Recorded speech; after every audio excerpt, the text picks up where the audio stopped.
y'all ready? Okay, thank y'all for being here again today. Larry Letha, Kirk County Sheriff. I'm going to kind of go over some brief notes with y'all real quick, then I'm going to pass it on to the mayor. Hundreds of first responders remain along the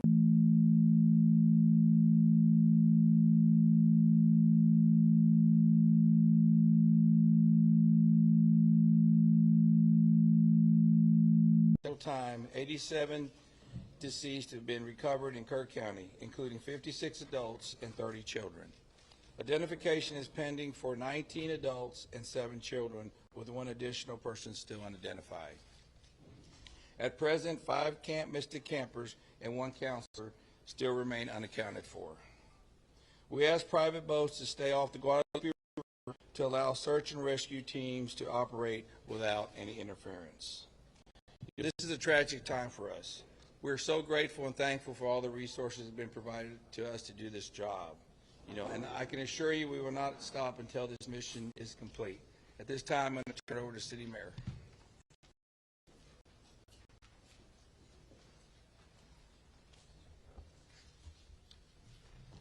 Thank you for being here. I'm Joe Herring Jr. I'm Mayor of the City of Kerrville. I want to reassure our community and those families that the city, the county, the state, and the federal experts are working together, not separately, but as one team. If you go inside the Emergency Operations Center, you don't see silos. You see one team. I want to talk briefly about in-kind donations. The outpouring of generosity has been tremendous, and we are grateful. We are working on a new system to accept donations, and when those plans are complete, we will post them online on the city's Facebook page. We are grateful. We need a new system to handle the generosity of the world. Financial donations can still go to communityfoundation.net. That's the community foundation of the Texas Hill Country. Again, we are grateful for the generosity of the world. Over and over, I've asked you to pray. It occurred to me that I haven't asked you for what to pray specifically. Please pray for those who mourn, for those who wait, and for those who help. Now I'd like to call on Lieutenant Colonel Ben Baker.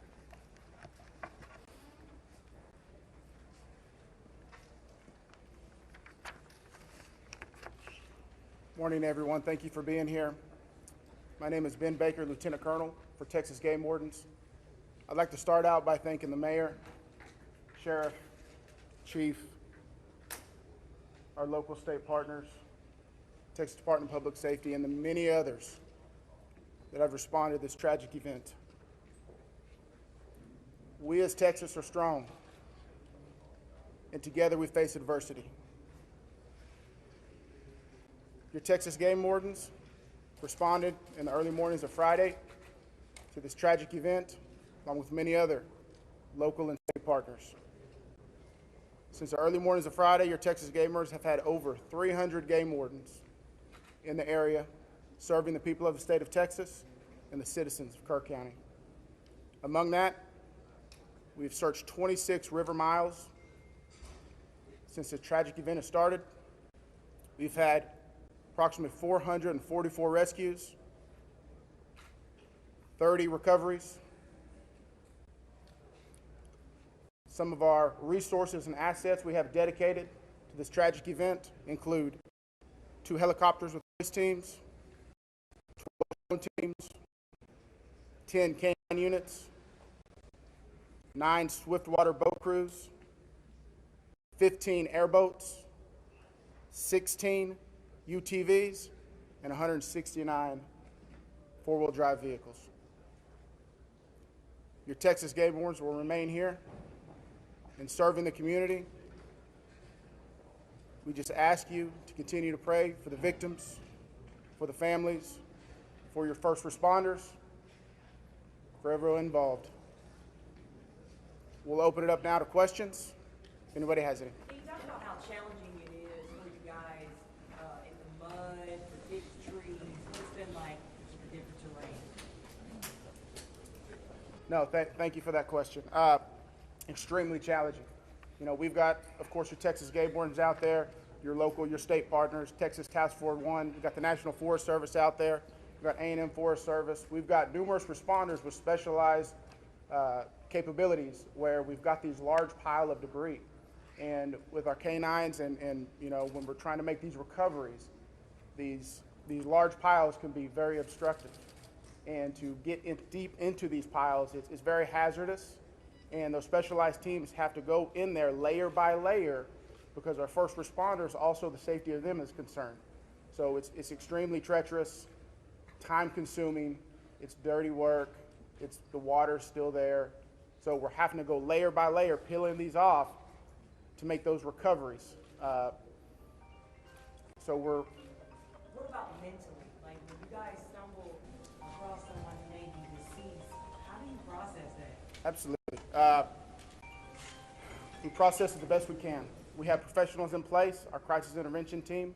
All the agencies have some members representing there, and officer wellness is a first responder wellness is a key component to these operations. So we're maintaining and monitoring our officer wellness, our first responder wellness.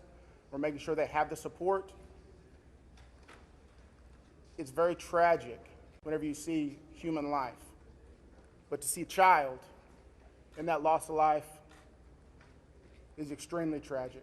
More rain I have is a expected question. to come down west of us, and eventually it's going to get down to Guadalupe River. Is that going to put a halt to the searches? And if not, how are you going to change the trajectory of the search and rescue operations?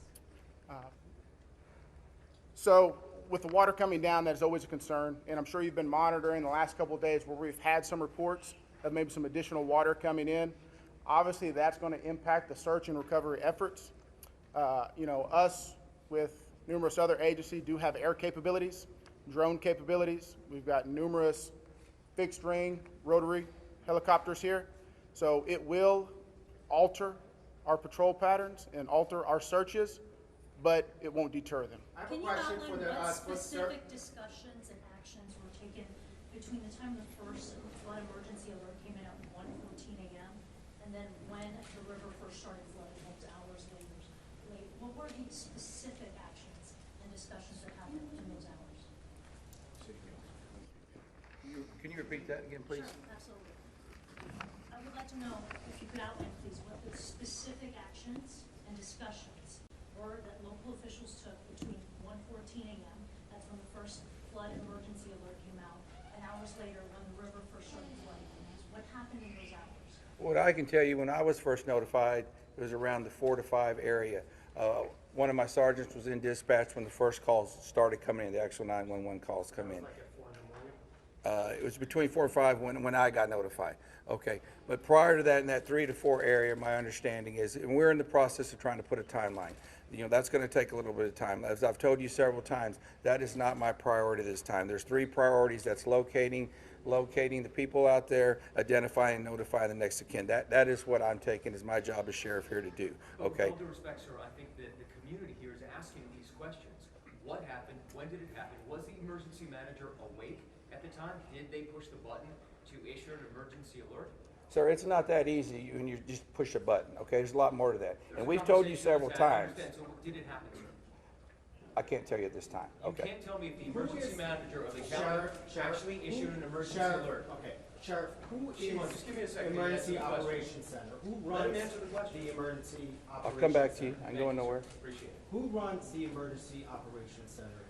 We have a communication center, a dispatch, okay? We have a communication center. That's where the calls actually go to the police department, then they're forwarded to Right, us. but leading up to this, in monitoring the weather, there's, in any large city, in any state, there's an Office of Emergency Management that is monitoring the weather, that is watching and listening and getting briefings. Who was getting those briefings in this city, in this county? Who was receiving that information? And who would have ultimately made the decision to evacuate? hearing what was coming in from the weather service and all. Okay, what we would have done, when we get notified, okay, I'm gonna tell you. You're not emergency management though, right? The sheriff's not EOC. No, there is Who no, is I meant EOC? as the city, yeah. So we understand you have many questions. Right. Hang on. No, I understand, but you're not gonna answer the question because that's up to the city manager and the mayor to answer those Correct. It's the questions. county emergency. We management. understand you That's have the judge. many Where is questions. the judge? The judge is not here. We understand that, but right now, this team up here is focused on bringing We people understand that home. too, but there are a number That's of our focus. questions that are All leading those up to questions this. will be answered, but the No, priority right now It seems like you're is ducking. bringing people home. We totally understand that, and we value the incredible work that is being done by those first responders. We're seeing them out there muddy and sweaty and grinding it out day after day. But your community is asking these questions. And we will get answers. Right Right now, all of our resources are focused You should be able to to answer recovery. who was in charge of the emergency operations center at the time that was getting any briefings. Do we have another question? If any I do. briefings. I think I have to focus on what local people can be looking for. We're looking at some erosion in roads and safety and then traveling. What can we tell people who live here right now and what they can do in their daily life? Should they worry about traveling on roads? Do you know anything about that infrastructure? Sure, absolutely. Jonathan Lamb, Kerrville Police Department.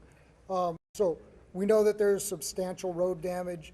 Some roads have been closed for safety. We've got crews out there in the county, shoring them up and making sure that people can travel to and from. What we're asking for the public to do to assist us is if they believe that they have seen someone, a victim, notify emergency services. Call 911, let us know, or use our non-emergency numbers, area code 830-257-8181.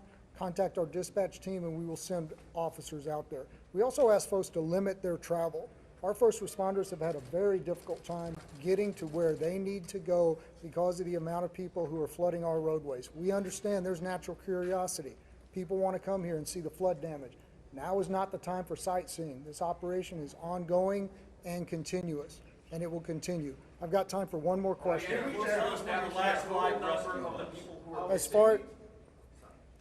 Last question. As far as I know, the last live rescue, unless there's new information, and I don't believe there is, was made on Friday. All right, I'm afraid that's going to have to do it for this morning. Can someone answer if the bodies have been released to the families, Sheriff? Excuse me. Have the bodies been released to the families? Some. But they're at autopsy. I mean, How many are still missing? We have an estimate among the general population, not just the girls from Mystic, even just credible reports, is it hundreds still? Is there any estimate among the general population of how many people are still missing? I've told y'all several times, it's hard to know that number. No, we don't. I know the numbers that we have found, and that's all I know. You still don't want to tell us who was All right, so we're going to continue our operations.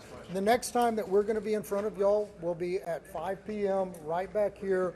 If there is a critical update, again, we'll provide that information to you through the contact list that you have provided to us. Thank y'all. We appreciate it. Lieutenant?